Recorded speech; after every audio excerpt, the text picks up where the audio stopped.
A partir de agora, aqui na Brasil Atual, Colibri na Quarentena. Uma conversa com quem está envolvido em trabalhos de cultura e entretenimento em tempo de pandemia. Colibri na Quarentena, um momento para refletir e se reinventar, na música, no teatro, no cinema e em todas as expressões de arte. Olá pessoal, no programa de hoje nós vamos receber o compositor, pianista, filósofo e professor Vladimir Safatli. Depois do álbum Música de Superfície, ele está lançando o segundo disco de composições pelo selo Sesc, Tempo Tátil. Um papo sobre política, educação, tecnologia, com muitas reflexões musicais. Tudo online, em casa, na quarentena. Começando mais um programa na quarentena, e hoje nós temos o prazer de receber Vladimir Safatli, que é o compositor, pianista, filósofo, professor. Tem uma lista assim, de coisas que ele faz, né? Instrumentista e tudo mais, arranjador e tudo mais, né? Muito bem. Vladimir Safatli, é um prazer recebê-lo. A gente já conversou há um tempo, né? Nos tempos da Hora do Rango, que você teve com a Fabiana lá, falando do projeto anterior, que era o Música de Superfície, não é isso? Que a gente falou a última vez. E agora a gente está falando do Tempo Tátil, que você está lançando pelo selo Sesc, né? E algumas canções a gente vai ouvir, as músicas aqui, vamos falar um pouquinho desse trabalho novo que você está lançando, né? É autoral, né? Eu acho que é o primeiro álbum autoral seu, só para marcar. Não, bem, primeiro, bom dia para vocês. Agora é bom dia, boa tarde, boa noite, né, na internet. Então, peço uma flexibilização de tempo nesse caso, né? Exato. Então, por outro lado, na verdade, esse é o segundo álbum, né? O primeiro foi exatamente esse que nós apresentamos com você há um tempo atrás, acho que há um ano e meio, alguma coisa assim. Isso. Ele tinha sido, na verdade, uma espécie de compilação de músicas que foram compostas na década de 90 e que a gente não tinha lançado. É trabalho verdade. meio da Fabiana Lian, que ficou um pouco na gaveta. Agora, esse trabalho são as músicas mais recentes, são músicas que eu compus nos últimos 10 anos, algumas bem recentes. Então, acho que fica muito evidente, inclusive, eu espero que fique evidente a diferença, porque são não só dois momentos distintos, mas também eram projetos bem distintos um do outro. Então, rigorosamente, é o segundo disco autoral, só que esse é mais com as obras mais recentes. Aquele lá vinha no material mais antigo, de arquivo, material que você tinha coletado nos 10 anos anteriores, né? Agora, Vladimir, antes da gente falar um pouquinho desse trabalho novo, a gente começa aqui com todos os artistas que a gente traz no programa, um comentário sobre esse momento complicado para o Brasil no sentido da pandemia. E eu queria saber como é que você, pessoalmente, está lidando com a pandemia, como professor da USP, está dando aulas pela internet, né? Ou aulas remotas, como a gente chama. Agora a gente tem que até pensar nas palavras que mudou, né? Aulas remotas, presencial, né? Expressões que agora a gente tem que aprender e entender melhor essa questão. Eu queria saber como é que você está lidando com a pandemia, pessoalmente e profissionalmente nesse tempo, porque a gente começou em março do ano passado, já passamos um ano de isolamento e tal, e muita gente está sofrendo. A área de cultura, então, já apanhava antes, né? Agora com a pandemia, mais ainda. Enfim, eu queria que você fizesse um comentário sobre esse momento para a gente começar, antes de começar a falar do disco. Tá. Profissionalmente, a universidade continuou dando aula, continuou em funcionamento, continuou oferecendo aulas. A gente está oferecendo as aulas agora online, né? Então, não tem praticamente nenhuma atividade presencial. E é bem provável que isso fique assim o ano inteiro. Com certeza isso fica esse semestre. Outro semestre a gente vai pensar o que fazer, a gente vai estar acompanhando um pouco a situação, mas acho que a probabilidade é enorme de continuar assim até o final do ano, né?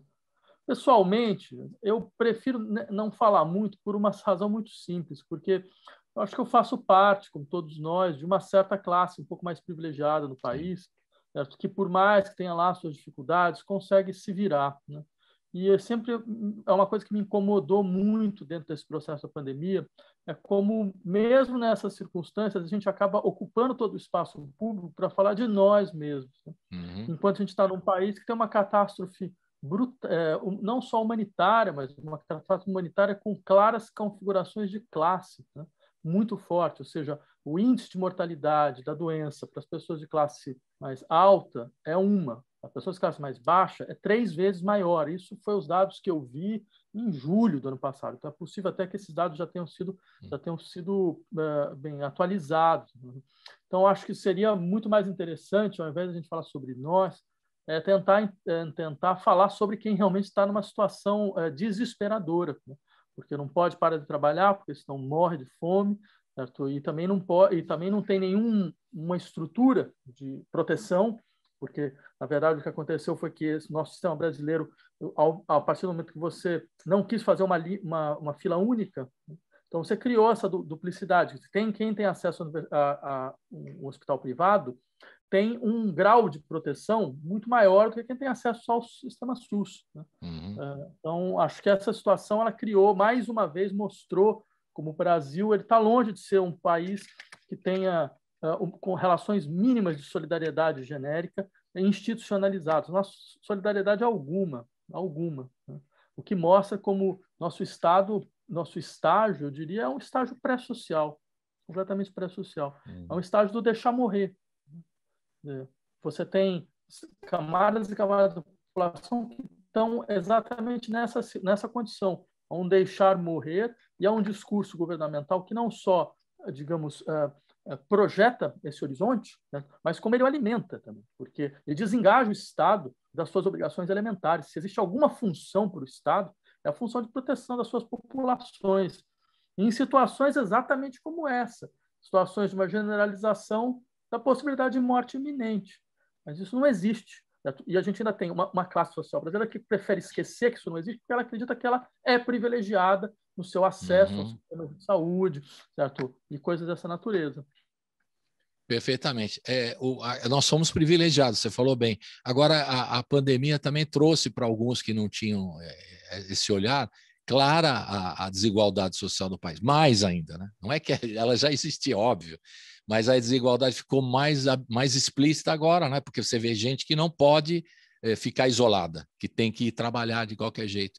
Gente que não tem saneamento básico, como é que vai fazer a lavagem das mãos, se proteger, piriri, parará.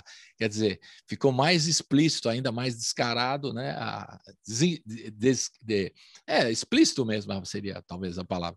Essa desigualdade que as pessoas não perceberam. Mas espera aí, o sujeito não pode ficar isolado porque não tem condições de ficar isolado. Mora junto com muita gente, né?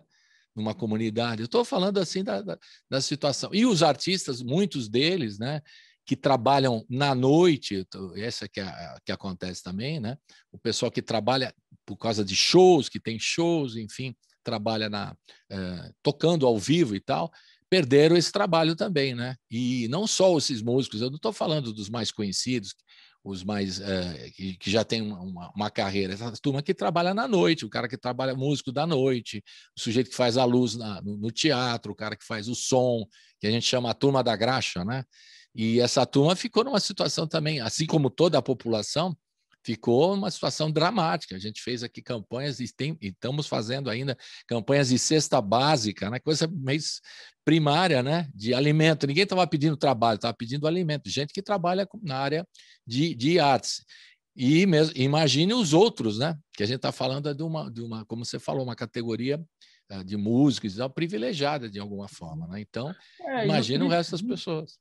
Claro, eu acho que o triste disso é que o que tem ocorrido nesse momento, na verdade, é um processo não de proteção desses setores, que são setores mais vulneráveis, por exemplo, os músicos que trabalham à noite, que fazem todo esse tipo de trabalho, ou mesmo os artistas que precisam que não tem mais espaço, né? Você não tem como projetar um filme, você não tem como fazer uma peça de teatro, você não tem como fazer um concerto, você vai fazer como um show. Claro, acho que o que é mais dramático nessa situação é que tem um setor, que é o setor que controla o dinheiro, controla a riqueza, né, controla o sistema financeiro, que ele sai completamente intocado dessa situação, que ele não perdeu absolutamente nada e, muito pelo contrário, que ele enriqueceu.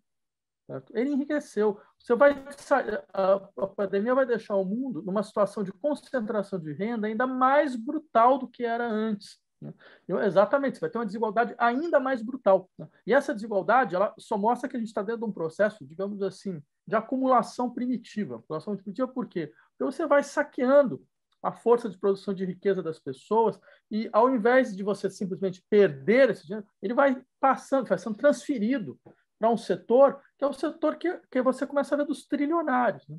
Você pergunta quantas livrarias foram fechadas e quanto uma empresa como a Amazon, por exemplo, cresceu. Você percebe? No momento onde você tem uma crise generalizada, tem aqueles que crescem. E os que crescem, eles não crescem de uma forma tal que depois você vai poder ir lá e falar, olha, mas você faz parte de uma sociedade, a sociedade está em colapso, então você vai precisar contribuir. Eu vou taxar você, eu vou fazer alguma coisa dessa natureza. Não, nada disso vai acontecer. Então, acho que esse é o elemento ainda mais dramático da situação. Você está criando um mundo que é ainda mais concentracionista, ainda mais desigual. É complicado mesmo. Agora, o Vladimir, muitos artistas que a gente entrevistou aqui ficaram deprimidos no primeiro momento dessa pandemia, né? Outros ficaram perdidos mesmo e outros ficaram hiperativos. Isso é na enquete que a gente fez aqui com a turma toda, foram as três vertentes mais claras, né? Uns ficaram deprimidos, assim, a ponto de não fazer mais nada, de ficar prostrado, de ficar né, até músicos, né, falaram, não vou tocar mais, tal, no primeiro momento. Outros falam, não, agora é a hora da gente fazer e trabalhar e produzir. Outros ficaram, o que eu vou fazer agora? Outros ficaram tudo ao mesmo tempo agora. São vários tipos de reação, né?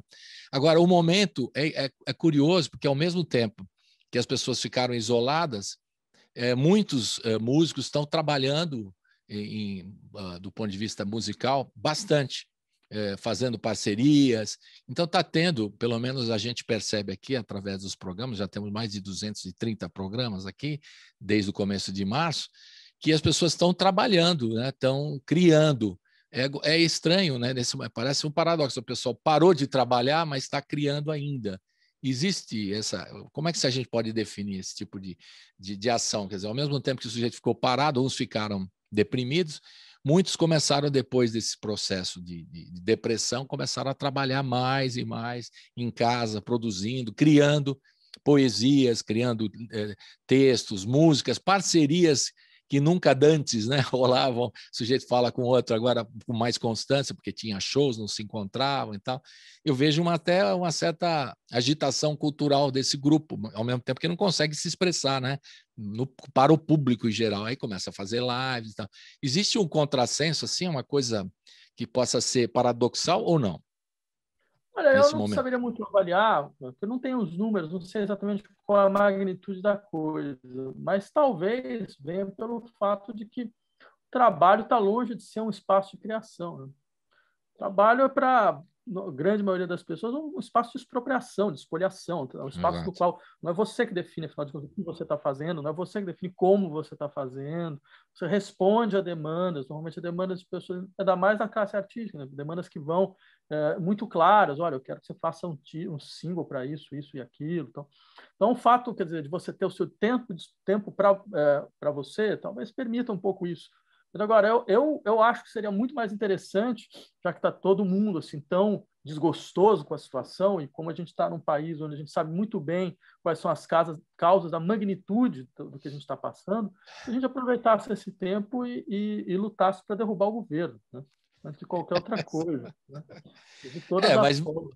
Muitos acham que estão fazendo música para derrubar o governo, mas não dá, né? Como é que vai fazer, né? Então, eles tentam fazer.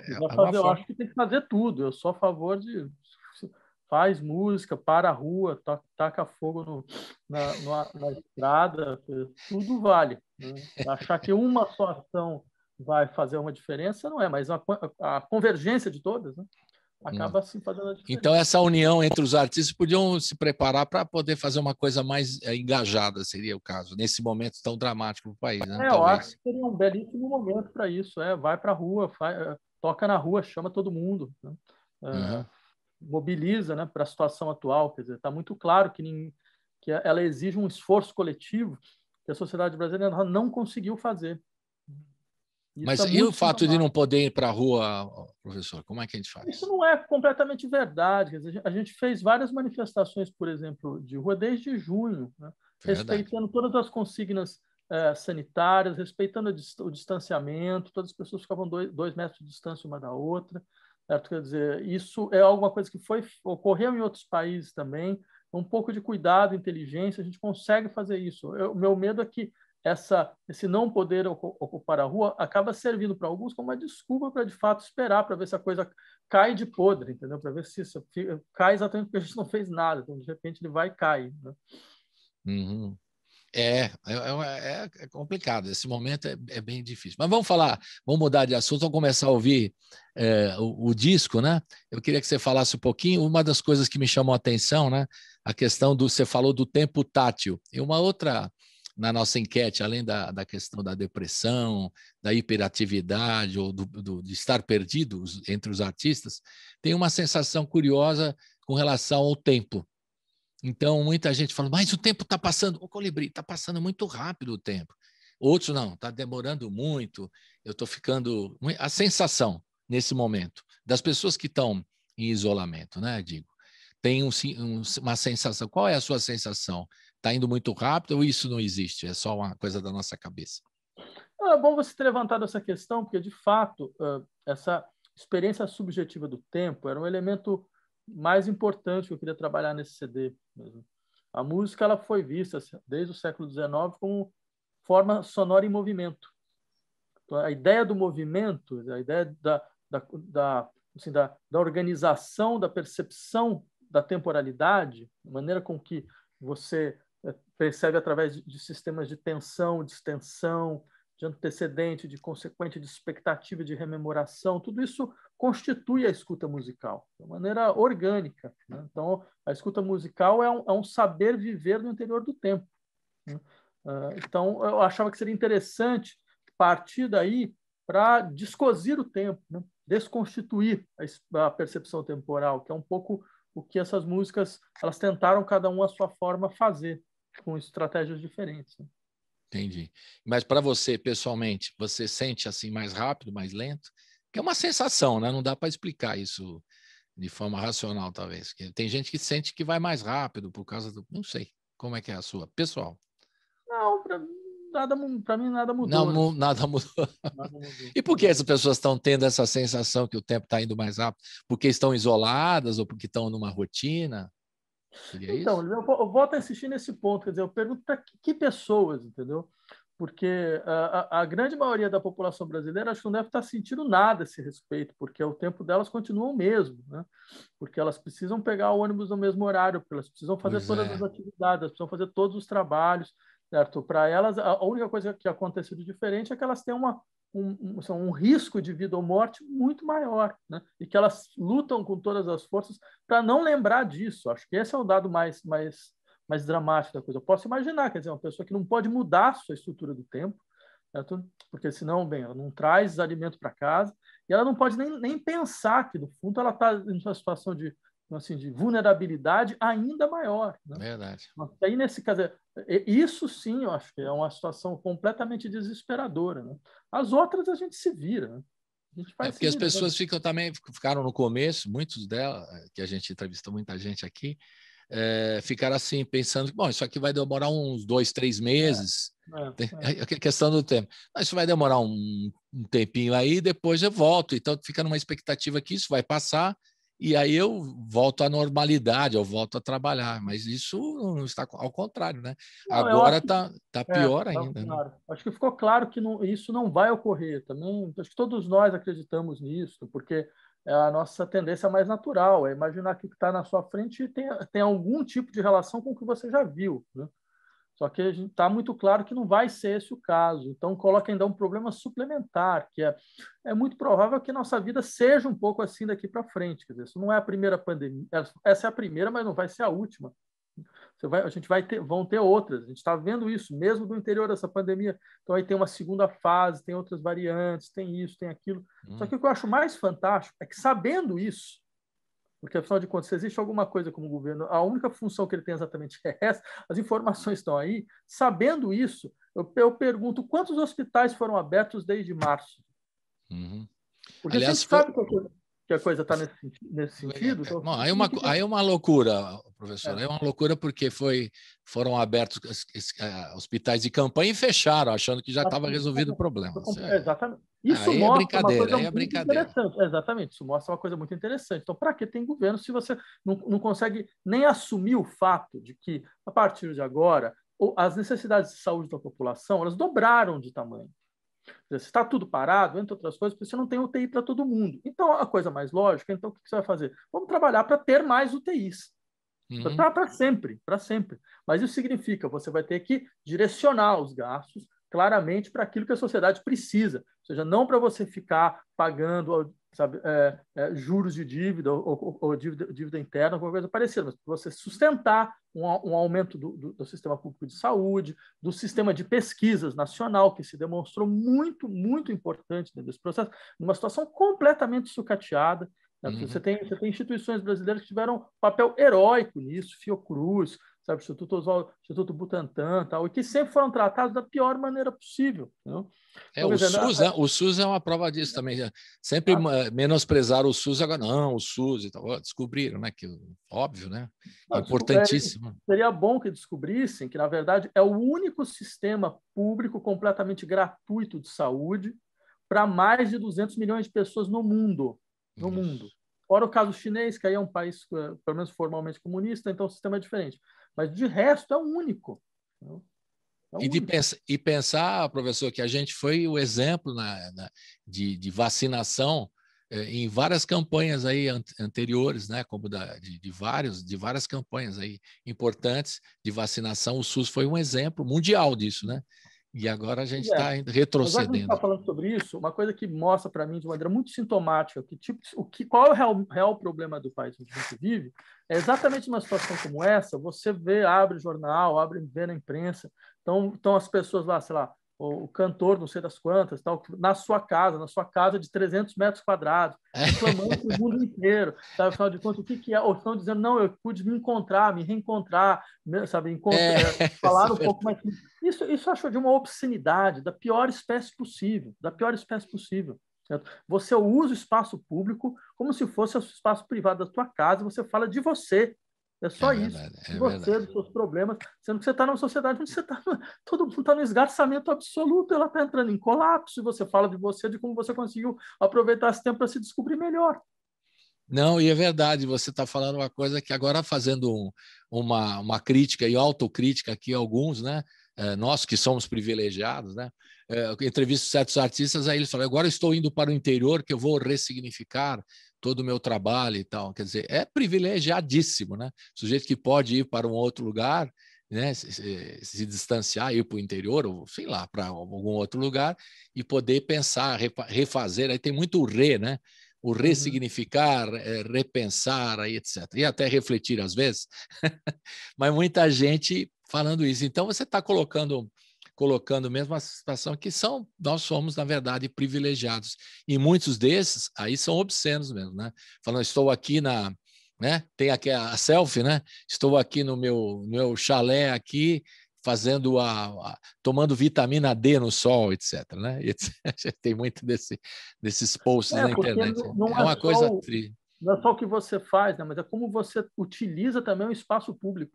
Verdade. No momento em que todo mundo está procurando outra coisa, está procurando um tipo de solidariedade, um tipo de ação realmente de reflexão sobre a degradação do espaço comum, porque o espaço comum nunca existiu no Brasil, mas a explosão completa de um sistema de mortandade absurdo. Né? Quer dizer, não são 300 mil pessoas mortas, a gente sabe que esses números não são verdade. Digamos que esses números sejam 2 vezes mais. Imagina o que é isso, 600 mil pessoas mortas. E o que a gente fez nesse momento, entendeu? Verdade. Uma boa crítica você está colocando para todo mundo aqui, que a gente entrevista aqui também, para fazer essa discussão. Né? Vamos ouvir uma música, porque para mim a música tem um poder de terapia também, de cura.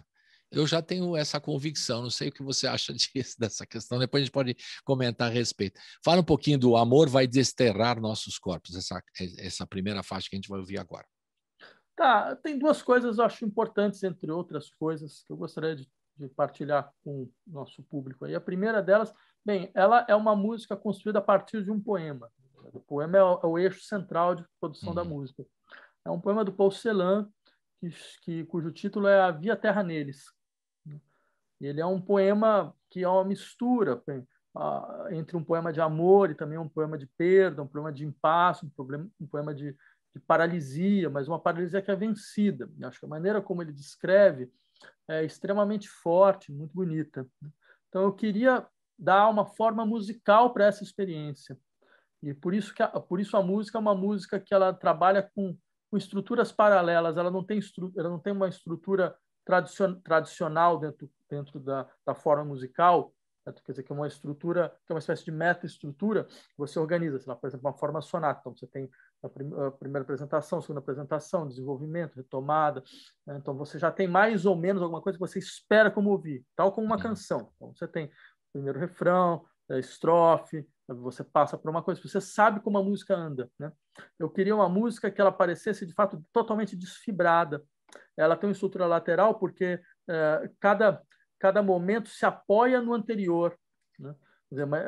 Quase como se ele fosse desdobrando um pouco o anterior. Então, não é uma relação de árvore, sabe, de cima que organiza para baixo, é uma relação lateral, que um elemento vai puxando o outro, como se fosse uma espécie de costura, né? Mas uma costura muito tênue, por isso a ideia de uma estrutura descosida, que a sua forma, ela tenta dar uma forma musical para o problema que o poema coloca.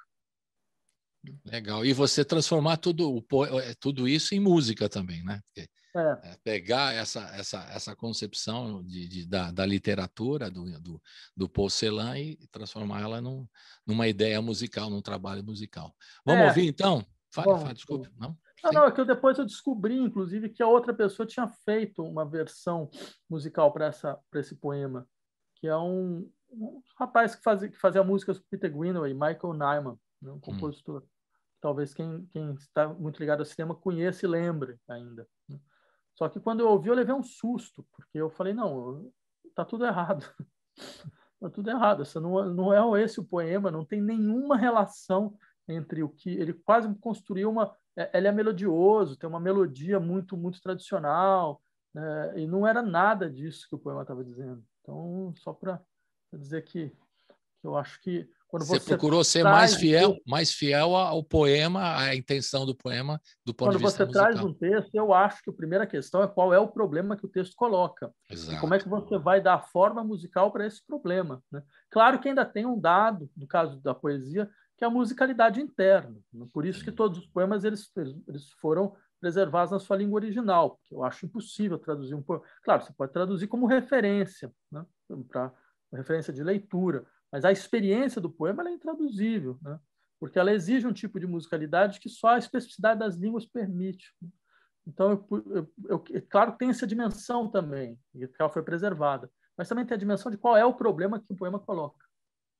Então, vamos ouvir, então, O Amor Vai Desterrar Nossos Corpos. Roda!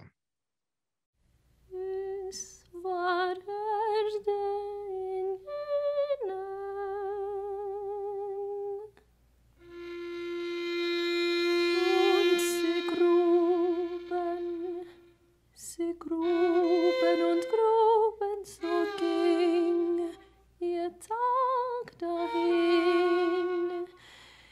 Ihre Nacht.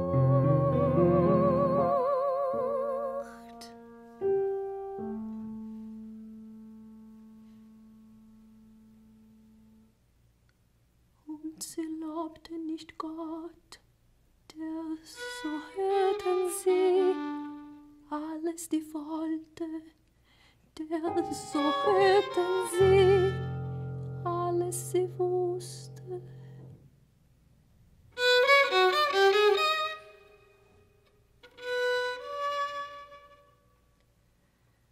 Sie gruben, hörten nichts mehr, sie wurden nicht weise.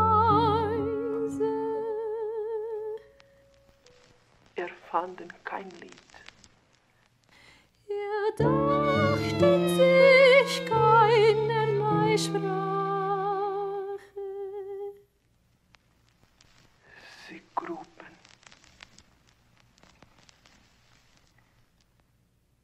Es kam eine Stille,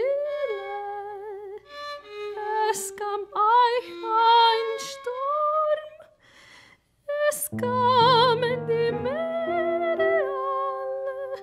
Ich grabe, du gräbst, und es gräbt auch der Wurm.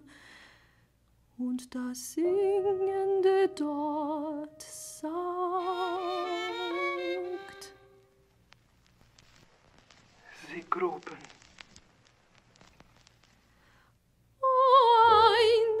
O keiner, o niemand, o du, wohin ging's, das nirgend hinging? Du gräbst, ich grab mich dir zu. Und am Finger erwacht uns der Ring.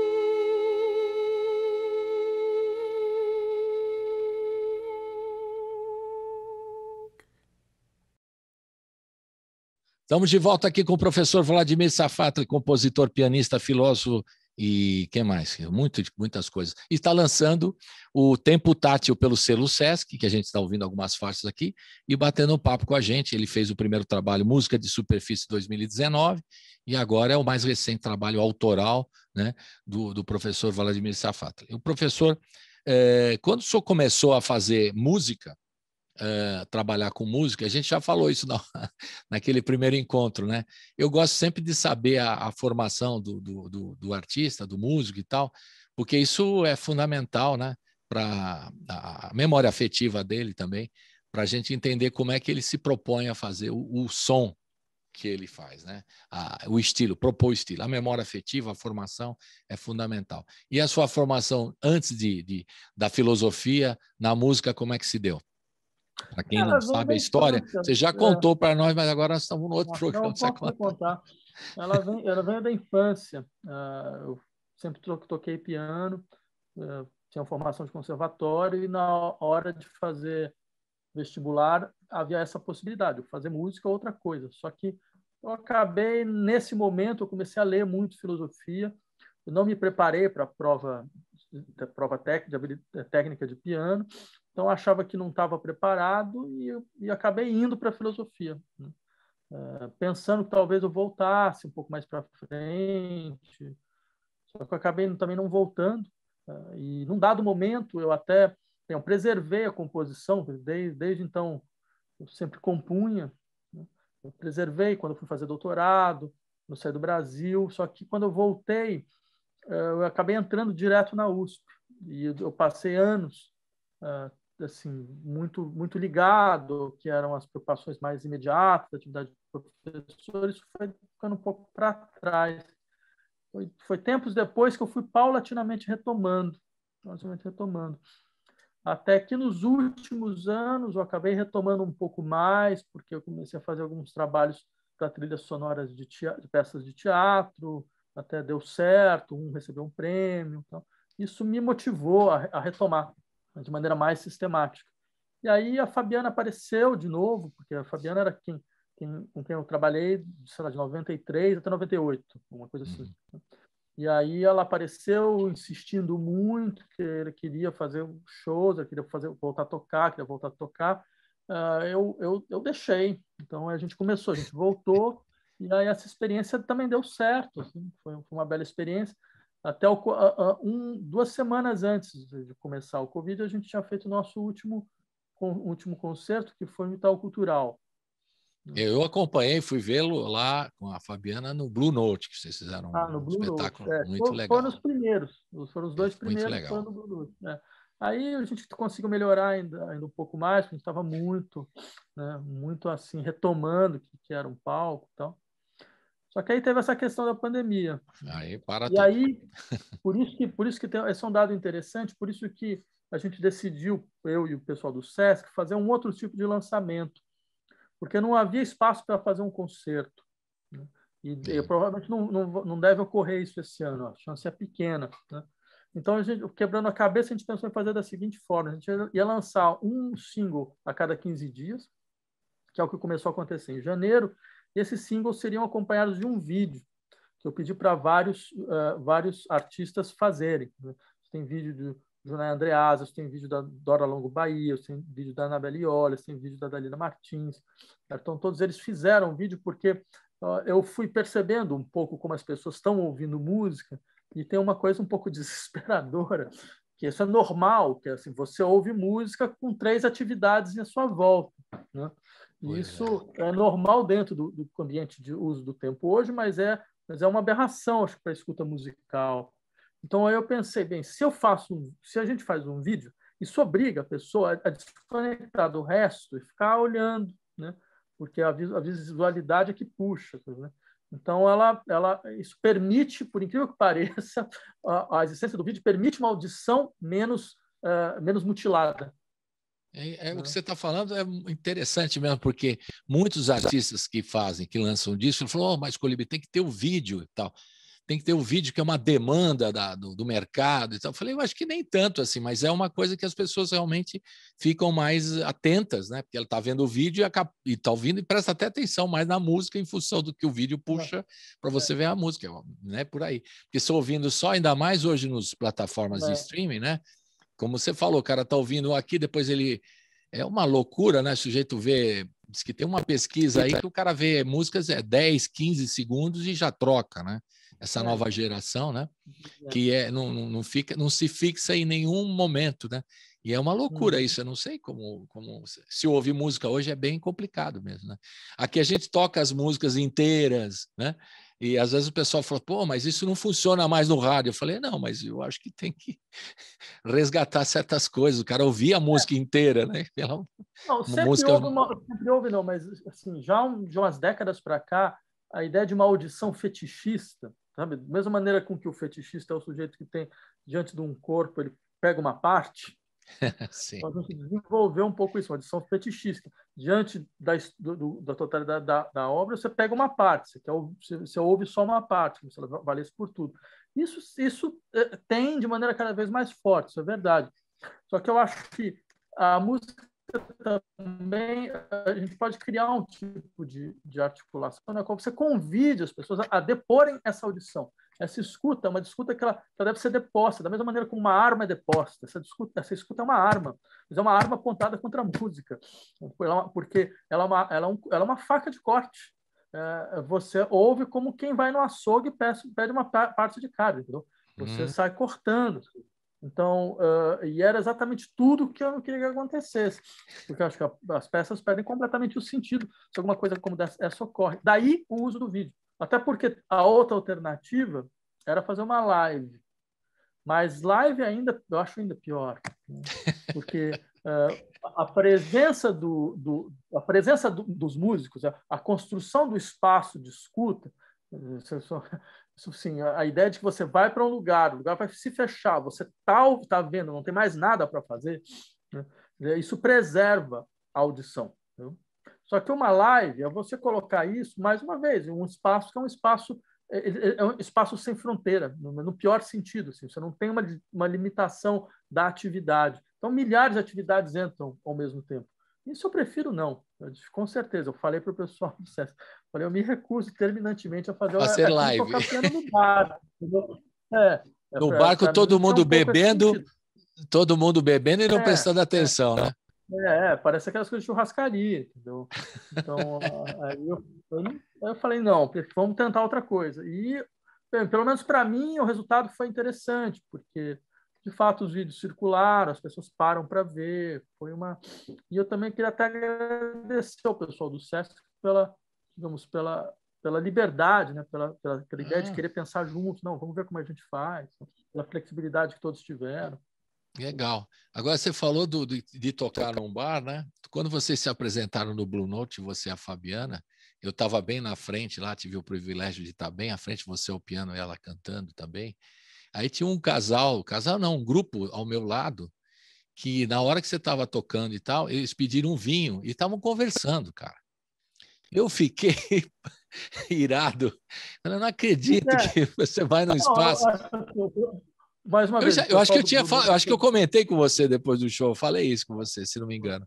Eu fiquei irado, eu falei, não é possível, cara, você vai num lugar, então tem essa dispersão natural, né, das pessoas, né, que imagina e também. E não, na e olha que o pessoal do Bruno também foi muito, muito generoso, porque eu falei, ele começou a me irritar já desde o começo. Né?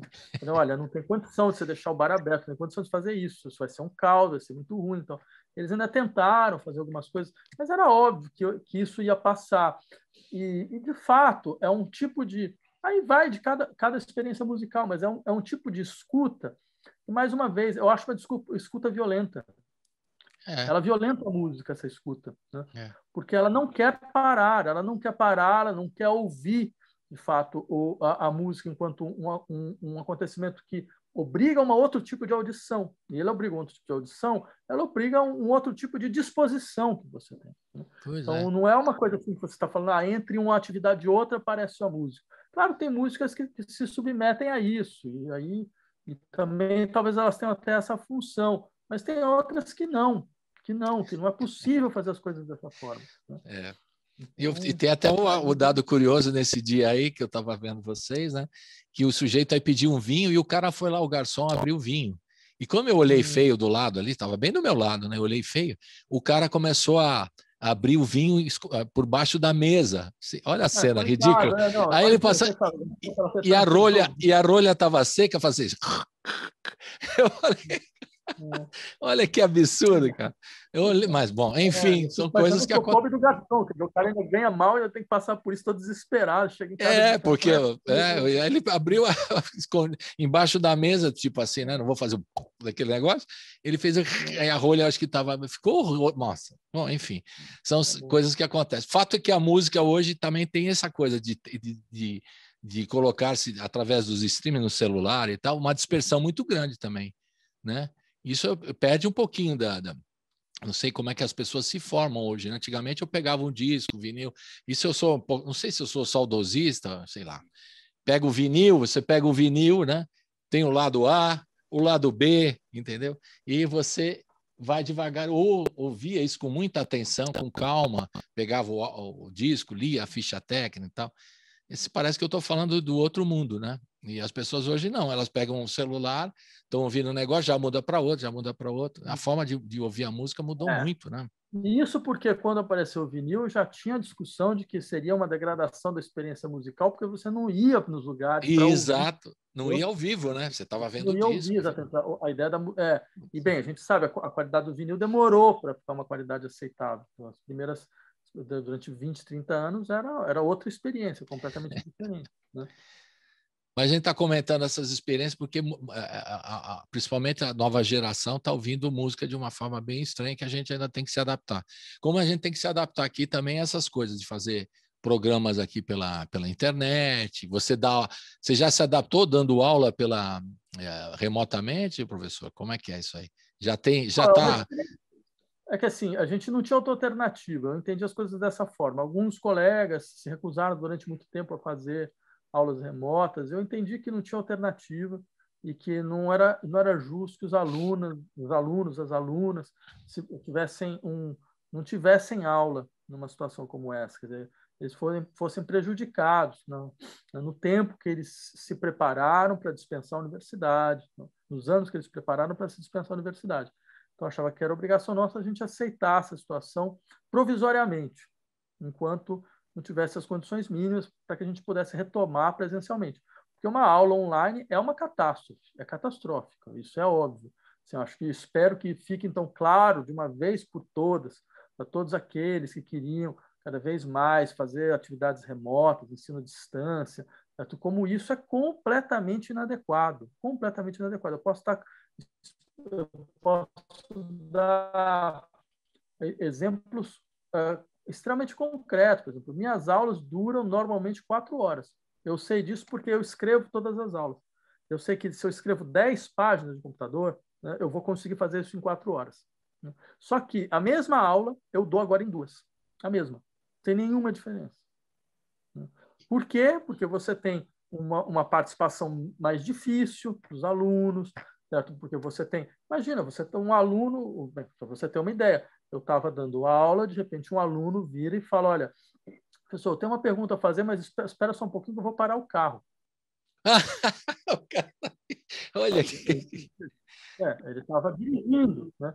Além do que, ele estava colocando em risco quem estava em volta. Mas isso demonstra o grau de dispersão, né, de atividade. Isso sem contar, imagina, as pessoas estão dentro das casas. Se você tem uma aluna que tem um filho, entendeu? Como é que ela vai conseguir? O filho está lá. Como é que ela vai conseguir realmente ter foco se ela está tendo que ter uma série de outras atividades? Você está dentro da casa, você tem milhões de coisas acontecendo na casa. A ideia da sala de aula é que você tirava as pessoas, né, do seu horizonte de atividades normais e concentrava para elas uma situação.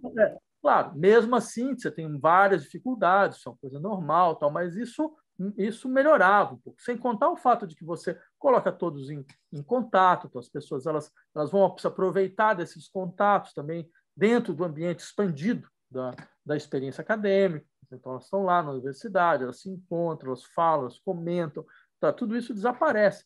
Então, isso faz com que você jogue o nível de tudo no chão. Né? Os pobres alunos, as pobres alunas que, infelizmente, tiveram que passar por esses 1 ano, talvez 2, desse tipo de atividade, foram efetivamente prejudicados. Isso não tem como retornar. Quantas pessoas estão na telinha com o professor Vladimir Safatli numa aula, assim, por exemplo? Quantas pessoas estão lá, participam? Depende das aulas. 100 pessoas, 150, isso depende muito das aulas, né? Porque é o número 150, mais ou menos das... 150 na telinha, acompanhando a sua exposição, a sua aula. É o número mais ou menos dos nossos inscritos, tá. E um pouco mais de alunos ouvintes que acabam querendo ver. Então, dá mais ou menos isso, 100, 150, por aí. E é muito complicado também, tem que usar também os artifícios do chat, né? Como você acabou de passar para mim aqui um endereço e tal. Coordenar tudo isso, né? Nossa, é realmente... E isso tudo na aula, na educação, está sendo prejudicado. E a sensação do sujeito ver a música ao vivo, né? Aquela experiência incrível que é ver o show, como vocês estavam tocando lá, e eu ouvindo, né? Vocês ao vivo, aquilo também é uma experiência que não dá para comparar. Eu entrevistei no teatro, eu conversei com o Frateschi aqui nos primeiros momentos, ele falou assim, olha, nós estamos fazendo uma coisa ao vivo aqui, mas não é teatro, vou dizer claramente. Ele falou, olha, não é teatro, a gente está fazendo uma coisa aqui ao vivo, lives e tal, mas não é teatro, deixar bem claro. E o cinema também, né, que você... A sala escura, que você se concentra naquelas 3 horas, né? Que também você enxerga melhor. É bem diferente do que a telinha em casa, né? São experiências diferentes, assim, né? Toda a fruição estética, ela sempre dependeu da determinação dos seus contextos. Mesmo quando você tinha experiências artísticas em espaços de rituais e coisas dessa natureza, são contextos muito específicos, né? Então, você vai tocar a música para um funeral, você vai tocar a música para a vitória de uma batalha, você vai tocar a música para lembrar do dia tal no qual o sol ele vai, então, voltar no lugar efetivo. Então, isso vai criar a experiência de que você tem um ciclo se fechando. Então, tudo isso determina contextos muito específicos que obrigam um tipo também específico de audição. Você sai do tempo ordinário e você entra em outro tempo. Isso é uma experiência fundamental, essa saída do tempo ordinário. A gente inventou, um pouco no Ocidente, essa ideia de que, ok, a música ela não vai estar necessariamente ligada a certas funções, mas você vai ter espaço específico no qual ela pode ser ouvida, sabe? Então, a sala de concerto, enquanto tal, como um evento em si, uma experiência em si, mais uma vez, você sai do tempo ordinário e entra em um outro tempo, que é o tempo da contemplação. Certo? Mesmo, sei lá, se você vai para um concerto, você vai para um show, né? Há um contexto muito específico, né? Se é um show de rock, então você tem o contexto da defesa de um certo tipo de vida uma certa ideia alternativa, são espaços alternativos. Você não quer que isso seja tocado em qualquer lugar, então tem o fato de você estar ouvindo isso num lugar completamente à margem, né, do processo de circulação normal, digamos, de mercadorias musicais, certo? Isso tem uma função também muito clara. Você vai botar o pessoal para tocar no Credit Card Hall, né? Então, tem vários que vão dizer, nem morto eu entro numa coisa que tem o nome de um cartão de crédito. Né? Então, tudo isso, você percebe? Por quê? Porque eu não quero entrar nesse tempo ordinário da circulação das mercadorias, das trocas, eu quero um outro tempo. Né? Agora, você está destruindo essa passagem do tempo ordinário a um tempo de contemplação. Né? E isso, claro, tem consequências enormes. Na educação, na cultura, em tudo. Na música, então, acho que é fundamental. Por isso que eu acho que dificilmente isso vai ficar assim. Dificilmente isso vai ficar assim. Chega uma hora que não. Se você, quando voltar, vai voltar. Eu espero. Vamos ver. É duro falar também para frente, né? O que vai acontecer. Difícil. Vamos ouvir, então, mais uma faixa do disco, do tempo tátil, né? No fim, a gente está falando do tempo, né? O tempo todo. O tempo todo. E fala um pouquinho dessas 3 peças para gestos ao piano. Nós temos a número 2 e a número 3. Qual que você quer ouvir? Uma tem vídeo, a outra não tem vídeo. Só tem um áudio no YouTube também. Você escolhe. Não, a de vídeo acho que é a número 3. Número 3, isso. Acho que era mais bem resolvida. Na verdade, a ideia era fazer uma espécie de regressão. Eu queria regredir a escrita ao ponto no qual a escrita se encontra com um gesto. E a ideia do gesto é muito evidente dentro da técnica pianística. Lembra o que são os estudos para piano? São estudos onde, entre outras coisas, você produz um corpo, exatamente. Tem um corpo do intérprete. E essa produção era muito explícita, porque é como você abre o braço, como você passa os dedos, certo? De onde vem o peso, de onde vem o toque.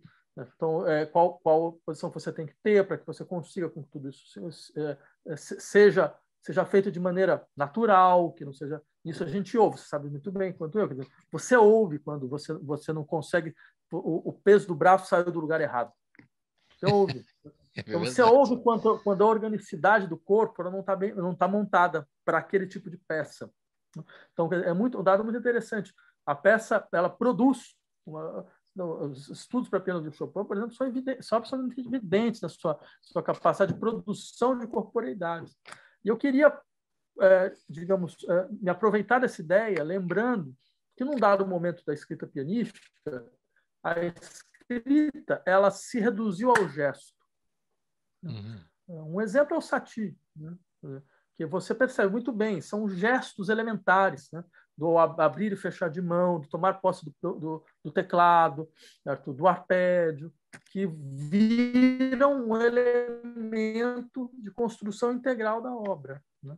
Só que, ao invés de fazer aquele gesto, eu queria pegar, de uma certa maneira, gestos que desenham, param e deixam a ressonância do que poderia depois vir. Né?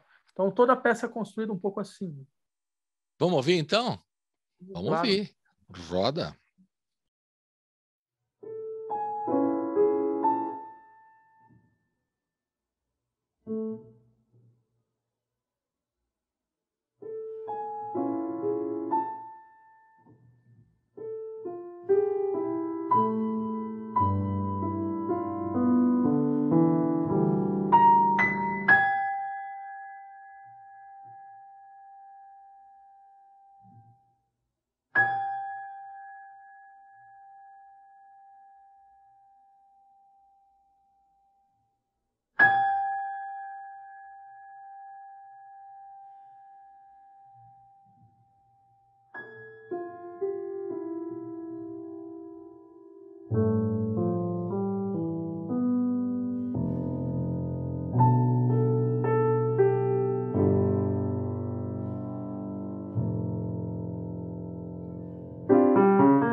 Você está ouvindo Colibri na Quarentena. Estamos de volta aqui com o professor, compositor, pianista e filósofo Vladimir Safatli. E você falou do gesto, e quando você estava falando do gesto e ouvindo, né, você percebe cada figura que aparece no piano, não só você falou do piano erudito e tal, mas no jazz também a gente vê umas figuras, não sei o que, eu queria até o comentário seu, eu estava vendo outro dia alguns vídeos e tal, pianistas que cada um tem, que não tem a técnica clássica, né, da música do piano e tal, cada um toca de um jeito, por exemplo, Thelonious Monk, né? O jeito de tocar o piano parece que ele vai ter uma convulsão, né? É muito louco. O Garner também, se não me engano, ele toca muito alto, assim, parece que ele está em cima do piano. Você deve ter visto, claro, né? E outras figuras, né? O Oscar Peterson tem um dedão enorme e parece que está uma pluma o jeito que ele toca, né? É muito curioso também, né? Na música mais popular, né?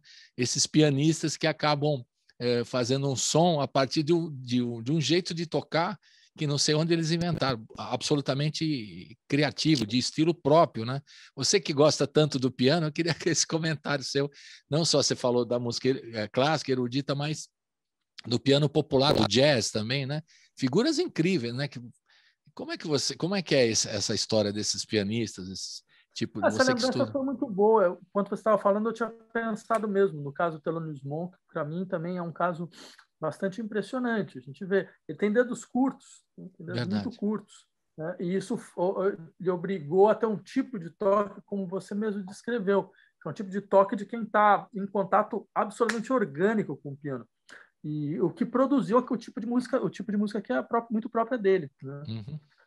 É difícil, muito difícil. Você percebe que ele tocando ao piano. É muito difícil você tocar aquela música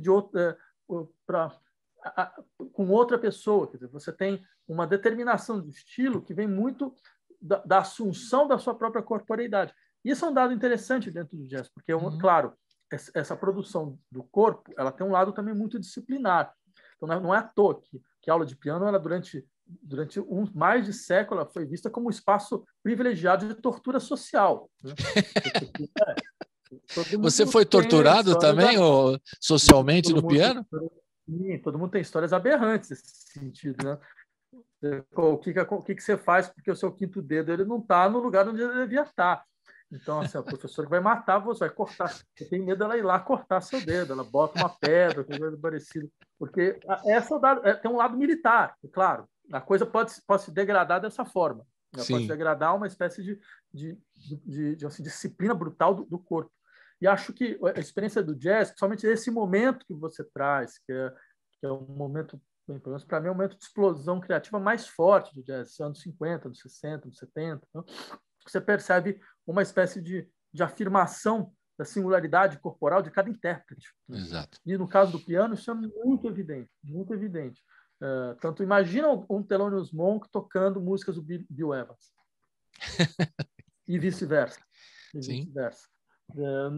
Por que é tão difícil? Porque eles se colam a um tipo de experiência corporal que é o que dá força para, entre outras coisas, além da toda a inteligência estrutural, né, na peça, é o que dá força à singularidade de cada experiência dessa. E também tem essa história das mãos, né? Que o pianista tem que ter um tipo de mão e tal. Aí eu fui ver uma vez o Nelson Freire, ele tem uma mãozinha pequena, pô, e faz um som incrível. Quer dizer, mitos do piano. Você consegue resolver. O Arthur Rubinstein tinha um dedo de Norris, que era um pouco como os dedos do Chopin. Você falou, Nelson Freire não tinha nada disso. E você consegue, porque exatamente o caráter disciplinar dessa produção está evidente. Mas o que é interessante, eu acho que do jazz é como isso, o fato de que, de uma certa forma, qualquer um poderia estar naquele lugar, independente do corpo que tem, isso é visto como... Isso é recusado. Isso é de maneira afirmativamente recusado. É por isso que tem essa coisa, como você mesmo falou, parece que o sujeito está de pé dentro do piano. Né? Por quê? Porque ele acha a sua própria corporeidade. E isso dá riqueza da experiência. É muito louco. É legal que ele está falando desses assuntos todos, vamos se misturando, aí absolutamente sem roteiro essa entrevista, e eu gosto de que ela seja assim, porque a gente aprende muito conversando com você, professor. É uma delícia. Agora vamos ouvir mais uma. Seria o Estância e Explosão, certo? Fala um pouquinho dessa aqui para a gente ouvir aqui. O pessoal está reclamando aqui, já que certamente tem que tocar mais música, a gente conversa muito, gosta de conversar com você, de aprender e conversar de vários assuntos também. Mas vamos ouvir música, Estância e Explosão. Essa que eu falei que eu curti por causa do... É um som mais não é rock and roll, né? Mas é John Cage, talvez, né? Ela é uma música para piano e bateria, né? Eu queria trazer esse duo, entre outras coisas, porque é raro você botar piano e bateria, a não ser que seja num sistema de banda mais tradicional, mas eu queria piano e bateria, mas com o piano sendo mais um instrumento de percussão. Essa que era a proposta. Então, ele não ia fazer o seu papel tradicional, né? Então, de fato, você ouvindo, você percebe. Ele entra como um marcador de pulsação. E, na verdade, quem faz, digamos, o piano está no mesmo lugar. Quem se liberta é a bateria. Então, eu quis fazer o inverso, entendeu? Normalmente, a bateria ela segura a pulsação e o piano faz o seu trabalho harmônico melódico, né? Eu quis retirar o trabalho harmônico melódico e deixar, de uma certa forma, que a melodia fosse feita pela bateria, né? E, claro, para isso eu precisava de um músico fora do bem e do mal, para além do bem e do mal. E eu encontrei um baterista absolutamente impressionante, é o Igor Wilcox, né? Que fez um arranjo absolutamente muito bem pensado, né? Na verdade, os arranjos são dele, né? Em larga medida. As indicações foram minhas, mas foi graças a ele. Não conseguiria fazer com outra pessoa. Mas essa era a ideia, inverter a hierarquia, entendeu? Quer dizer, o piano é um instrumento muito monárquico. Ele toma a frente de todo mundo, né? Porque ele é um instrumento que tem a maior tessitura harmônica possível, né? Então, daí vem essa ideia de que quando o piano aparece, normalmente tudo mais ou menos para, né, para que ele apareça. A não ser que você tenha uma formação antes, você já definiu. A não ser que você tenha uma formação no qual você definiu, não, esse vai ser o solo, o instrumento solo, então o violino solo. Então, eu quis inverter e botar o instrumento que normalmente é o instrumento que está mais atrás, que é a percussão, para frente. E o piano ele fica só marcando a pulsação. Na verdade, na linguagem popular, o piano fazendo a cozinha, né? Como dizem os... O piano faz a cozinha e a bateria vai para frente, exatamente. Na linguagem popular aqui, eu fui mais, né? Na linguagem popular. Vamos ouvir, então, Estância e Explosão. Roda. Roda.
Estamos de volta aqui com o professor Vladimir Safatli, compositor, pianista, filósofo. Está lançando o Tempo Tátil no selo Sesc, a gente está ouvindo algumas canções e batendo papo sobre vários assuntos aqui, porque um professor e filósofo assim, a gente faz assim, sobre piano, sobre o Brasil, né? E outros assuntos também. O que é curioso a gente colocar aqui também, professora, é essa situação que a gente está passando agora, e o senhor colocou eu achei que foi muito bom a gente pensar no privilégio do nosso trabalho, né? Como professor, como jornalista, de estar podendo fazer isso nesse momento e podendo fazer o isolamento social e tudo mais, né? A verdade é um privilégio que a gente pode nesse país, porque os outros não são mais bem vulneráveis, né? Em função disso. Mas eu queria comentar também uma outra questão que passa aqui nesse projeto.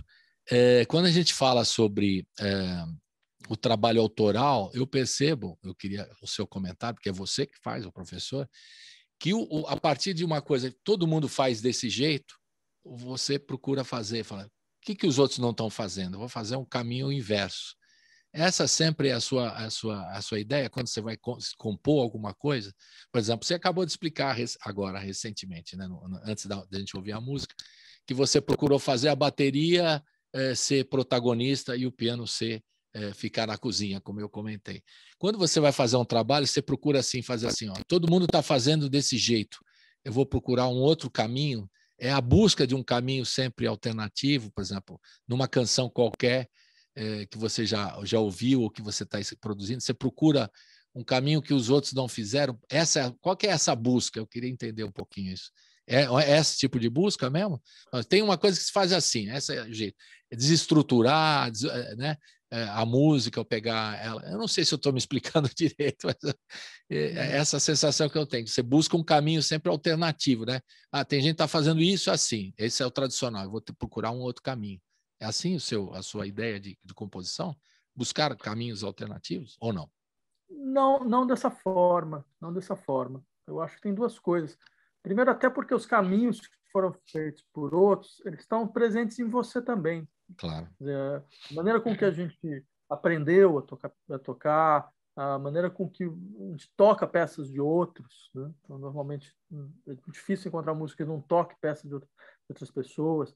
Tudo isso vai, à sua maneira, constituindo uma espécie de percepção singular do estado do material musical.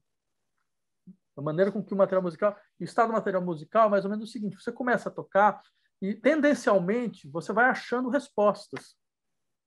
Por que tendencialmente? Porque, para além da operação consciente de produção, tem uma operação involuntária. Isso eu acho a coisa mais interessante. Uma operação involuntária, inconsciente, de se deixar levar pelo material. Não acho que pela inspiração. Você se deixa levar pelo estado do material. O material que te puxa, ele que te puxa. Como é que eu vou terminar essa frase? Né? Se eu vou fazer uma cadência, que tipo de cadência eu vou fazer? Eu acho assim, eu não sei, pode ser muito diferente com outras pessoas, mas eu nunca coloco esse tipo de questão inicialmente. Né? E depois, o que acontece é que normalmente, depois, quando a coisa vai começando a ganhar um pouco o corpo, aí entra algum tipo de reflexão, normalmente o que é para decompor alguma coisa. Uhum. Tentar encontrar alguma outra... Quando você fala, não, mas isso aqui... Aí pode entrar alguma coisa dessa natureza. Isso aqui eu acho que não... Isso aqui poderia ser mais expressivo, poderia ter isso, poderia ter aquilo. Então é interessante, porque é quase como uma espécie de trabalho posterior dentro de uma expressão imediata que é como se você fizesse sua tendência do material. Acho que tem um filósofo que falou isso, eu acho que faz todo sentido. O Adorno falou isso. Isso faz todo sentido. Você confia, sabe? É um pouco como, por exemplo, Malevich falava sobre criação, e tem uma frase muito impressionante que ele falava, olha, Michelangelo, quando ele esculpiu Davi, ele estragou um belíssimo pedaço de mármore, né? Que era para dizer, essa maneira que ele tinha de dizer, tem uma expressividade interna do material, né? Que ele não está lá só para ganhar forma nossa, entendeu? Ele está lá para que ele também possa, para que seja possível nos encontrar naquilo que não parece imediatamente fruto do nosso trabalho. E eu achava essa uma ideia interessante. Daí essa tendência que é deixar o processo, os elementos irem se compondo por si. E num segundo momento, então, ou seja, só num segundo momento, você recompõe. Por isso que a escrita, ela, no meu caso, ela vem muito depois. A escrita musical ela vem muito depois. Né? Mas então, o primeiro momento é intuitivo, é bem, né, inspirado assim. Depois você se organiza, racionaliza isso ou não? É que eu tenho uma ideia, não é intuitivo no sentido que você vai projetar alguma coisa que é interna sua, né? Uhum. É muito mais uma coisa do tipo, eu acredito mesmo nisso, quer dizer, a música ela já existe quase como essa mesa existe, entendeu? Quase como os objetos do mundo eles existem, porque ela tem uma sedimentação. Você não vai começar do zero nada, né? Então, ou seja, quando você para aprender, você vai integrando camadas e camadas, né, de experiências anteriores que vieram antes de você, que foram produzindo, assim, formas de falar. E que você foi absorvendo. Então, quando você for falar, essas outras vozes voltam também. Então, é tudo uma questão de você deixar essas outras vozes falarem a sua forma. Né? E aí, depois disso, aí vem a segunda parte do trabalho, que é o trabalho de reformatação, e no final vem o trabalho de escrita, e aí o trabalho de escrita também impõe, porque, claro, todo mundo que escreve percebe isso, ele vai impor coisas, porque tem coisas que só aparecem na escrita, quando você fala, não, mas espera aí, isso realmente não estava dando certo. Então, não, isso aqui é muito elementar. Então, aí a escrita te permite fazer uma série de outras coisas. Então, é uma mistura de todos esses níveis. Mas uma coisa é certa, eu não começo escrevendo.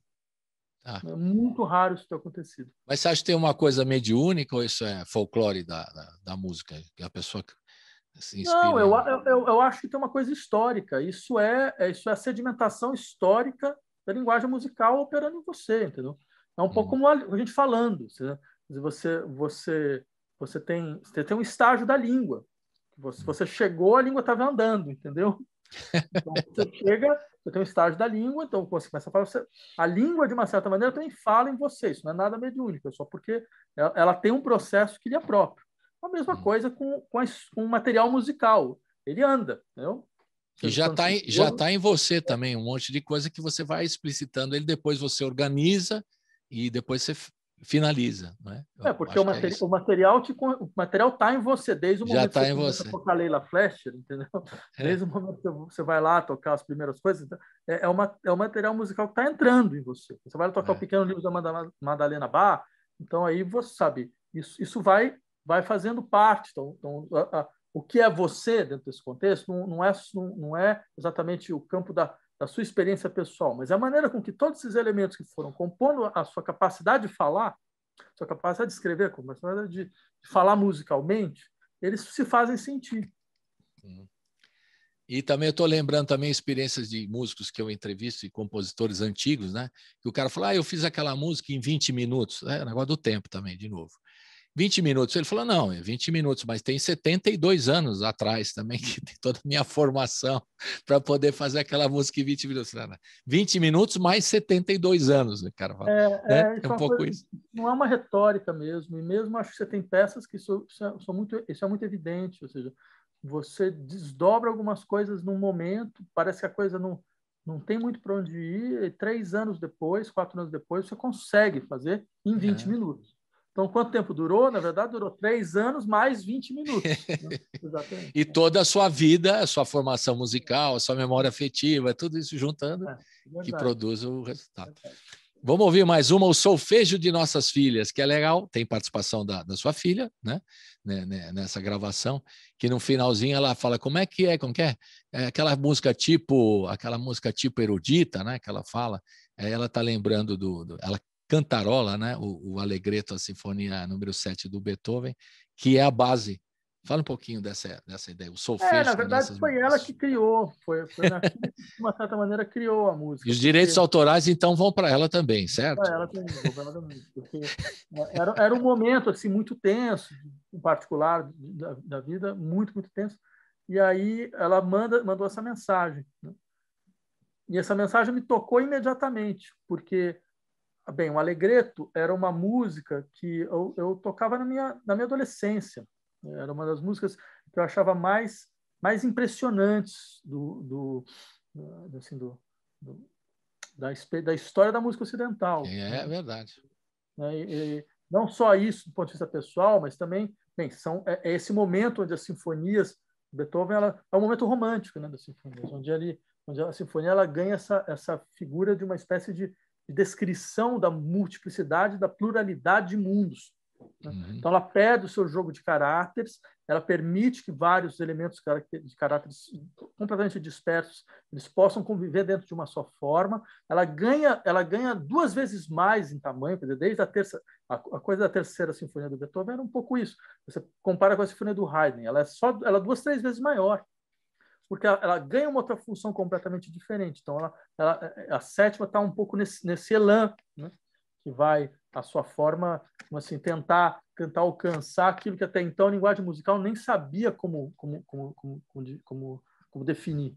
E ela é absolutamente elementar, isso é uma coisa completamente impressionante, são como as ideias musicais do Beethoven. Elas partem de estruturas muito básicas e elementares para construir as catedrais sonoras. Essa estrutura toda, como você disse, catedral sonora, legal. E é curioso que a sua filha, a Valentina, ela está cantarolando, né? Você vê que dessa simplicidade que você está colocando, que ela consegue cantar. É aquela que é assim, ela vai cantando. O elemento foi esse, porque assim, eu não lembro de ter mostrado essa música para ela em momento algum. E de repente ela apareceu. Né? Mas ela certamente ouviu em algum lugar, né? Claro. Ela deve ter ouvido em algum lugar, mas isso que eu acho que a coisa mais interessante é que é como se fosse um tempo que explodiu, seus instantes se colaram. Entendeu? Quer dizer, é o tempo da experiência que eu tive, o tempo da experiência que ela teve, né? E mesmo sem conscientemente eu operar essa passagem, eu nunca peguei para ela e falar, olha essa música. Né? Ela chegou. Né? E é isso um pouco o tema do texto. O tema do texto é um pouco esse. Por isso a ideia do solfejo o que aparece no solfejo das nossas filhas. Uhum. Toda uma certa experiência temporal, onde, ao invés de você parecer completamente isolado, o tempo se contracta. E por isso que ela termina com Antígona, o texto. Né? Ele termina com uma frase que Antígona fala na peça do Sófocles, né? Quando o Creonte vira para ela e fala: mas você está seguindo que lei?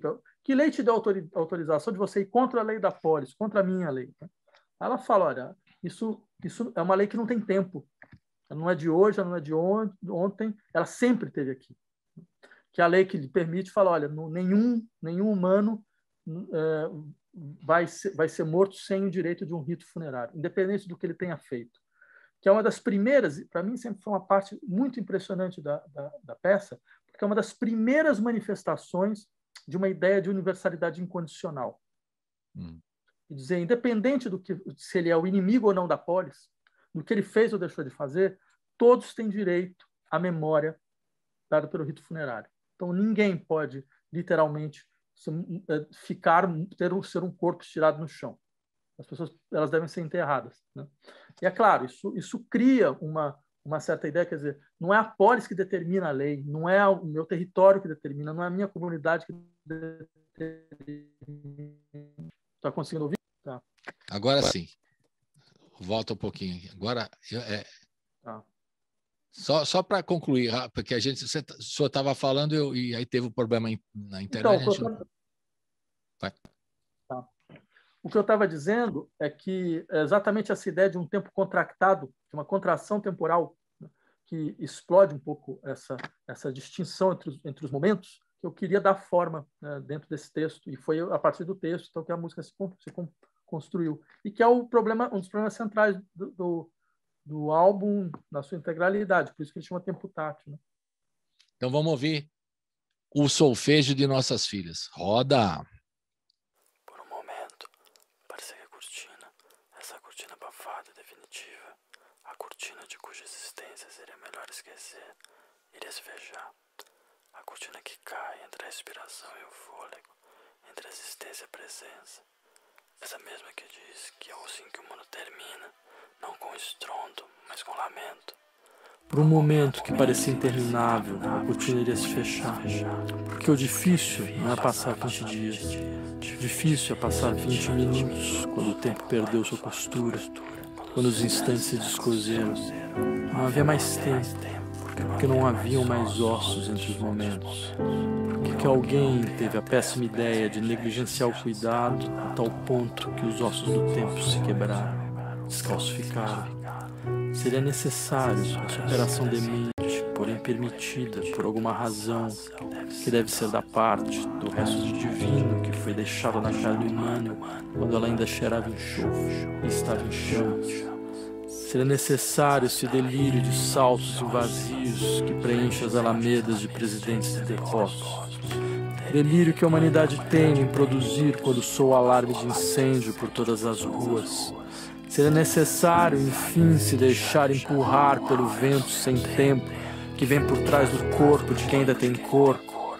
Há um vento que traz as frases que não aceitarão serem esquecidas, pois brotarão no solfejo de nossas filhas com a força milagrosa da memória soberana do que ainda não precisa sequer ser vivenciado para existir. Ai daqueles que nada querem saber da soberania do que brota no solfejo de nossas filhas. Esses, meus amigos, esses não verão os milagres, que afinal nunca foram o mesmo para os que só conhecem o sol do meio-dia.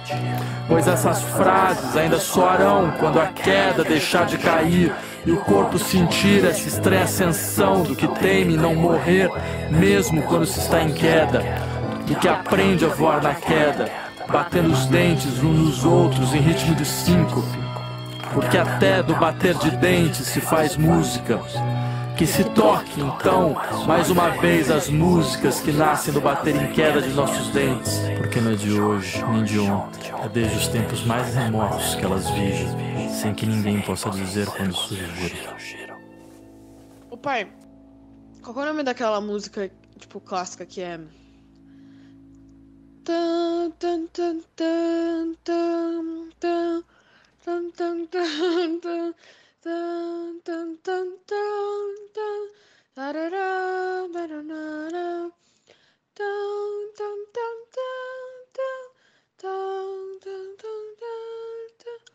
Sabe?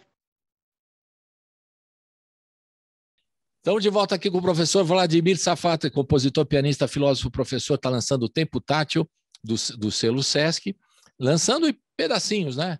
Como se faz hoje, lança assim, single para lá, single para cá, e já o projeto vai sair um CD físico, já tem data ou vai ser lançado mais para frente? Eu acho que se der tudo certo, acho que até final de abril, começo de maio, porque estava tendo um problema exatamente com uma peça, que é uma peça importante, que é um quarteto de cordas, porque ela tem um sampler do Steve Reich.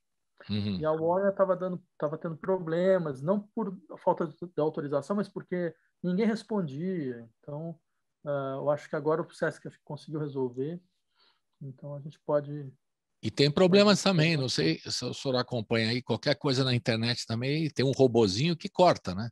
Se você colocar, corta. Por exemplo, se a gravadora não autorizar, corta também. Então, é um problema acho estranho, porque às vezes atrapalha o próprio autor, né? Que às vezes tem a música e aí quando ele está divulgando o trabalho, o YouTube corta. São coisas da tecnologia agora. Isso eu acho muito absurdo, acho uma coisa completamente inaceitável, porque, como dizia o Graco Babeuf, né, na Revolução Francesa, esse pessoal que fala que não, isso fui eu que produzi. Poderia se perguntar o quanto que a sociedade não deu para uma pessoa como ela conseguir produzir o que produziu, né? Então, na verdade, tudo que ela está fazendo é devolvendo para a sociedade aquilo que ela fez. Então, eu acho que isso vale, inclusive, com a produção musical, com a produção artística em geral, né? Principalmente nesse tipo de situação, porque eu não peguei a música de ninguém, eu peguei 3, 4 segundos, que era uma forma de uma certa maneira, criar um tipo de estrutura dialógica. Não só com essa peça, que eu admiro muito, né? It's Gonna Rain, do Steve Reich, mas com o momento também da música, do qual representa, né? Essa potência afirmativa de um certo minimalismo que eu gosto, que é o dele, né? Principalmente, que acho que que é uma recuperação de dimensões da pulsação, da força expressiva da repetição, que é muito, muito importante, eu acho. Então, eu queria fazer isso, né? E isso fica interditado, em larga medida, porque você tem um uso mercantil da produção. Porque ele, ao que parece, ele já tinha autorizado há mais de um Liberado, ano. mas aí a gravadora vai lá e corta. Porque tem questões de, assim, protocolares que acabam atrapalhando. Mas o pior não foi esse. O pior foi... Eu fiz uma peça também em cima de um poema da Silvia Plath, chama Ariel. É uma das peças que eu mais gostava no CD, né? E aí, por razões que até hoje ninguém sabe, o espólio dos filhos, os herdeiros, né? Eu já acho isso uma coisa completamente surreal. Como assim, herdeiro de poesia? Que história é essa, né? Que loucura, né? Exato. Ninguém...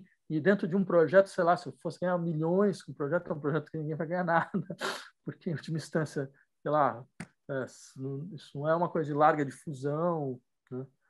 E aí os herdeiros não permitiram. Aí a gente teve que cortar, exatamente. Mas e vai tem dar essa... um jeito. Vai dar um jeito, sim. Essas coisas de direitos autorais também é bem complicado, né? Principalmente os herdeiros que você falou. Tem muitos aí que seguram a obra do autor, né? Que você tem que divulgar, né? Porque acham que vão ganhar muito dinheiro E nem foi isso, porque a gente estava disposto a pagar, né? A gente estava disposto a pagar o que fosse necessário, tal, mas não foi nem isso. Assim, se fosse uma coisa do próprio autor, da autora, é completamente compreensível. Eu falo, não, eu não quero.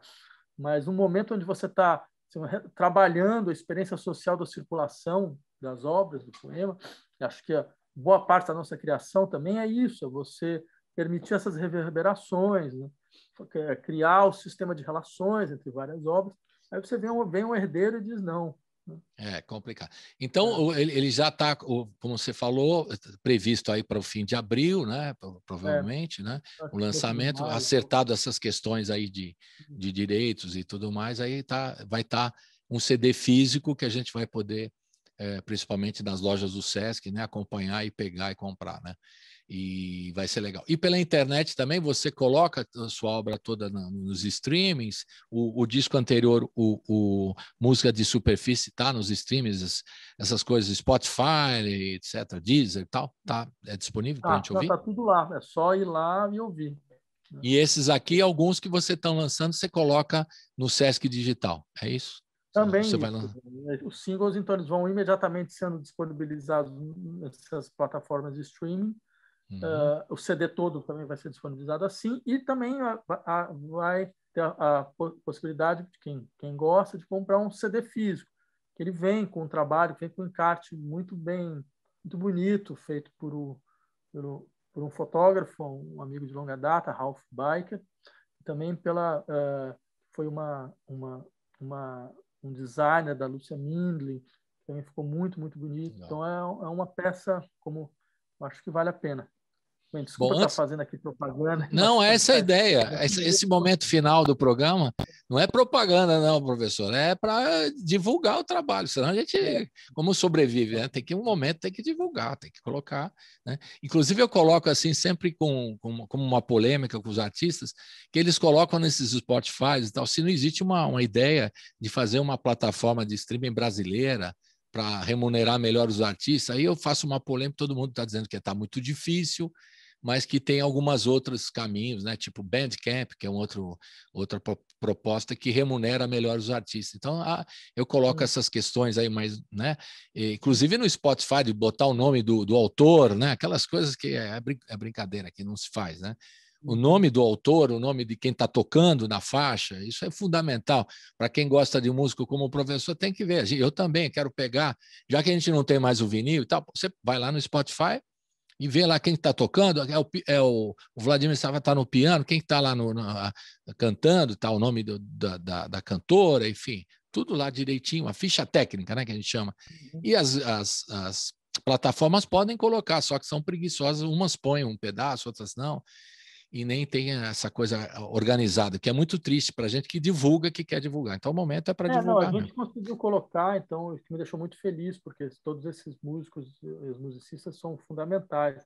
Claro. Então, teve três pessoas que cantaram, Carol Decome, Cristiane Guzzi, a Fabiana Lian, teve o pessoal das cordas, o Rafael Ramalhoso, o Renan Vitoriano, Marco Garcês, teve o baterista e o Cox que eu falei, ainda teve vários outros, né? O Ivan Nascimento, do Fagote, também. Então foram todos eles que, graças à participação deles, permitiu o trabalho conseguisse ser de fato realizado. E tem que botar o crédito, né? Professor, já viu algum texto seu que não foi creditado, que o cara cita o seu texto e não acredita? Só com curiosidade. Claro, mas eu também não vou ficar criando confusão por causa disso, não. O cara, não é? Tem os caras que... É a turma do copia e cola, né? Isso tem. Se quer fazer, faz. Tá. Agora, claro, pô, é isso aí. Agora, no finalzinho, eu gostei muito do começo que você colocou muito bem, professor, a questão dos músicos sendo privilegiados nesse momento, né? Que a gente fala do isolamento, mas consegue levar a vida por ser privilegiado mesmo, que os outros não conseguem, e a maioria vulnerável do país, a desigualdade, são algumas coisas colocadas. O que os artistas podem fazer, e não só os artistas, nesse momento, para a cultura brasileira? É uma pergunta final aqui. Que, por exemplo, a gente vê no governo do Inominável, eu não falo o nome aqui dele, o Inominável, ele parece que tudo que é relação à educação e à cultura, ele odeia, quer acabar e tudo mais. E aí o pessoal se sente muito, não perseguido, a palavra, né? Os artistas e tal. O que se pode fazer, né? Além de, nesse momento, estou falando para o pessoal da área de cultura que acompanha esse programa também e para o público em geral, né? A gente tem que ir para as ruas, o professor já sugeriu isso, né? Mas o que a gente tem que fazer? Qual o caminho? Porque tem alguns gestos bacanas de solidariedade que estão surgindo nesse momento, né? De apoio. Os músicos entre eles, ajudando a turma, os técnicos de arte, né? Ajudando essa turma que são mais vulneráveis na área da cultura, né? Que eu quero dizer, que eu falei, o road, o iluminador, o técnico de som, etc. E como que a gente pode fazer? Qual que é uma ideia, qual a sugestão que o professor tem para a gente fazer? Vamos quebrar tudo? O que a gente tem que fazer? Olha, nesse ano que passou, a gente viu vários artistas tendo posições, tendo ações bastante louváveis em relação a isso, né? Muitos organizando manifestações, usando sua capacidade de expressão para tentar sensibilizar a população em relação a várias questões, tomando posições explícitas, né, em relação a tudo isso. Eu acho que não, foi uma classe que demonstrou consciência da gravidade do problema, em larga medida demonstrou consciência da gravidade do problema. Talvez claro, tenha um certo setor que não seguiu exatamente essa regra, mas o fato é que um governo como esse ele tem três grandes inimigos, né? Eu acho. O primeiro são os setores mais vulneráveis, são os inimigos clássicos do Estado brasileiro. Então, você tem os setores pobres da sociedade brasileira, os setores negros da sociedade brasileira, ainda sentem literalmente nos seus ombros o peso que significa viver um país que foi o maior experimento de necropolítica escravagista da história, né? 35% de todos os escravos, de todas as pessoas escravizadas que foram trazidas para as Américas vieram para o Brasil. Então, você tem primeiro esses inimigos, depois você tem como inimigos a classe intelectual e a classe artística, que desde o primeiro dia do governo foi muito claramente marcada como inimigo a bater, né?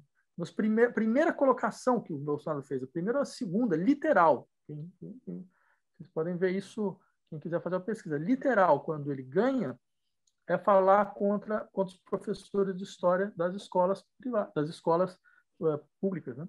Então, escola secundária, falando coisa de escola sem partido. Então. Por quê? Isso é uma manobra diversionista? Não é uma manobra diversionista. Ele sabe mesmo que da aliança entre esses setores é que vai vir uma insubmissão em relação a tudo aquilo que ele representa. Então, é importante que esses setores permaneçam separados, por um lado, e, por outro, que eles estejam numa espécie de situação tal que eles precisam a todo momento conseguir sobreviver. lutar para sobreviver. E os artistas compreenderam isso também, quer dizer, desde o início, muito antes, quer dizer, eles se mobilizaram, vários, assim, eu diria, setores hegemônicos da classe artística se mobilizou contra o governo em tudo aquilo, e ainda hoje continuam mobilizados. Então, eu acho que isso demonstra, entre outras coisas, o potencial de revolta que a sociedade brasileira tem. Agora, tem uma questão de como se dará uma incorporação global de tudo isso, né? Uma unificação estrutural de tudo isso, porque um projeto como esse, ele só cai se ele encontrar resistências vindas de todos os lados e organizadas numa espécie de constelação. É só assim que ele cai, né? Ninguém sozinho vai ter força para conseguir parar algo assim. Perfeitamente. Então, para encerrar, nós vamos ouvir agora o Quarteto número 0. Foi a proposta do professor, que não estava aqui no roteiro, mas a gente vai ouvir. Fala um pouquinho dessa canção para a gente encerrar aqui com mais uma música. Essa é a música mais antiga, na verdade. Ela vem de 2000, 2001, alguma coisa assim. Tanto que ela destoa, de uma certa forma, do resto, mas eu quis preservá-la porque ela é um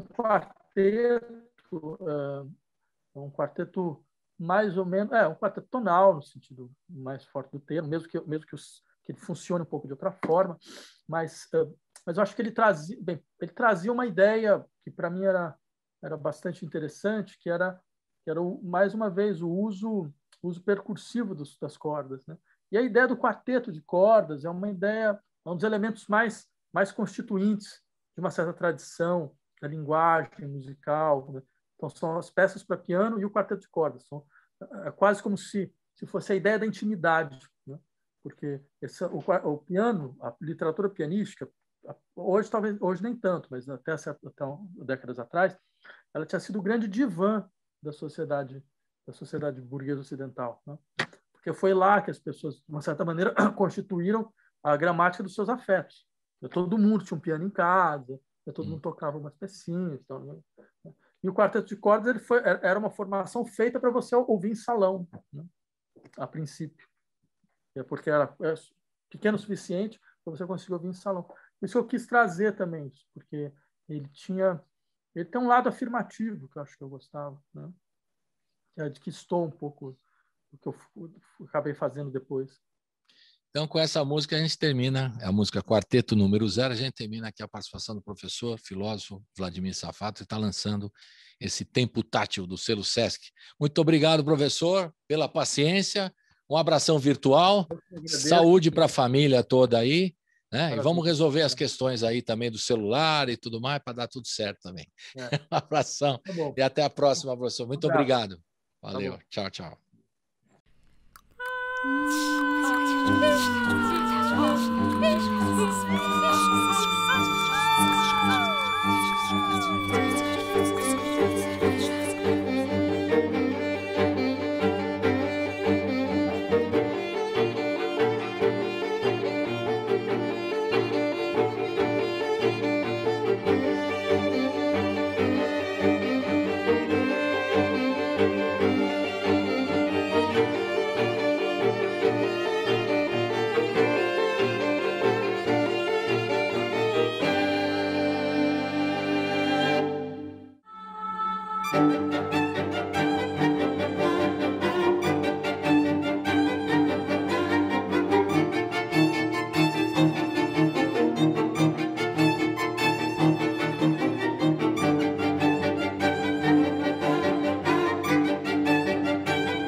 Open the door, just open the door.